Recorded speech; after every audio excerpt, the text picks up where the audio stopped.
Do you solemnly promise to speak truthfully in the testimony you're about to give? I do. Okay, please state your name and address for the record. My name is Liz Walsh. I live at 3574 Church Road, Ellicott City, Maryland, 21043. My testimony regards specifically the document that purports to be a fiscal impact analysis, the second of two, submitted by Elm Street in support of this rezoning request. And they do so given that the rezoning request asks to convert non-residentially zoned land into residential use. And by doing so, it obligates Elm Street to include a fiscal note that evaluates the impact of the proposal on county tax revenues, as well as estimates of the future expenses to the county for providing public facilities and services for the additional residential uses.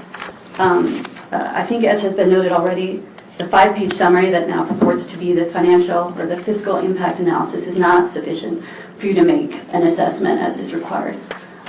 What these numbers are comprised as in Figure 1 and where they come from is not clear from the documents that you have, and perhaps in the working session you will be provided further information. I think the testimony already is clear that the pupils per housing unit figures that are used do not make a whole lot of sense. I will submit to you that when you do the math, you end up with 127 townhouses, which multiplied by the factor of 0.34 leads to 43 kids. And for the 281 apartment units, multiplied times a factor of 0.11, you equal 31 kids.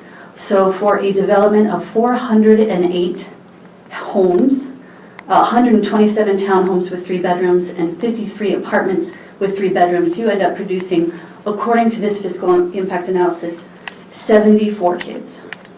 That is not a reasonable position to take.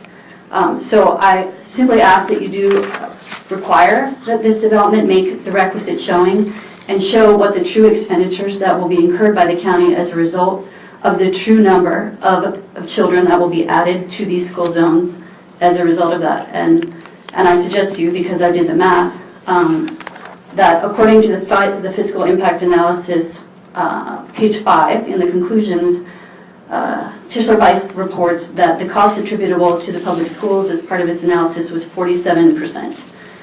If you apply that to the $884,000 that is supposedly the annual expenditures caused by this development, you reach a total of $415,668. You divide that by the fictional number of children who will be here, that is 74, and you get to $5,600 per kid, is what this current fiscal impact analysis contends will be the cost. If you look at the superintendent's latest proposed operating budget on page 6 of that document, you will see that the actual cost that the schools pay per pupil annually is $14,790. If you look at the Department of Legislative Services Report 2017 and the overview of Maryland local government's finances and demographic information at page 88, you will see there that they think that we spend $16,000 per pupil. This fiscal impact analysis that is before you is bunk math, and it is probably the basis for a lot of overdeveloped, overdense developments that have been allowed to overcut our schools. It's time for us to get a hold of the data. It's time for you to hold the school system, if that's where the data is coming from, and the developer is responsible to give you good data so you can make the requisite determination that you need to make. And in this case, that is that the expenditures that this development will cause will be less than the benefits that will accrue. That's all I have. Thank you, Mr. Erskine. I don't have any questions. Board members.